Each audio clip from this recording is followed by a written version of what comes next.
जी नाजरीन अस्सलाम वालेकुम। अल्लाह ताला का इरशाद है, ला इन शकरतुम ला अज़ीदन्नकुम, अगर तुम मेरी नेमतों का शुक्र अदा करोगे तो मैं इन दी गई नेमतों में मज़ीद इजाफ़ा करूँगा। नेमतों का शुक्र अदा करने का सबसे बेहतरीन तरीका नमाज है। नमाज पढ़ने से इंसान की रिज़्क़ की फ़िक्र ख़त्म हो जाती है, अल्लाह ताला अपने ज़िम्मे ले लेते हैं। नबी करीम सल्लल्लाहु अलैहि वसल्लम के पास एक सहाबी रसूल आए, या रसूल अल्लाह रिज़्क़ की बड़ी तंगी है, कोई वजीफ़ा बता दें। आपने फरमाया कि हमेशा बावज़ू रहा करो। नंबर 2, अल्लाह का ज़िक्र कसरत से किया करो। नंबर 3, 5 वक़्त की नमाज वक़्त पर पढ़ा करो। और नंबर 4, दूसरों के ऐब निकालना छोड़ दो। इसी तरह हज़रत अली रज़ी अल्लाह का फरमान है कि देना शुरू कर दो, आना खुद ब खुद ही शुरू हो जाएगा, रिज़्क़ भी और इज़्ज़त भी।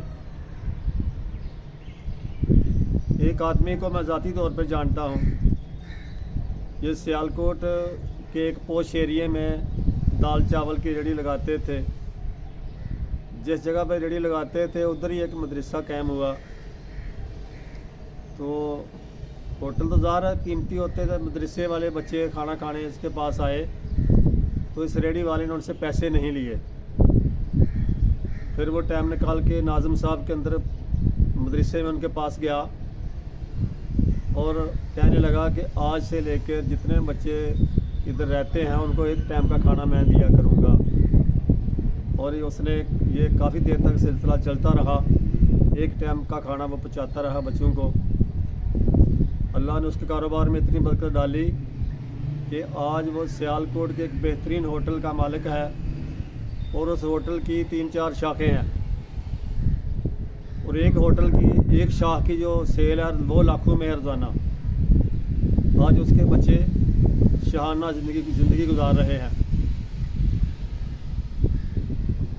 हमें भी नाज़रीन चाहिए अपने इर्द गिर्द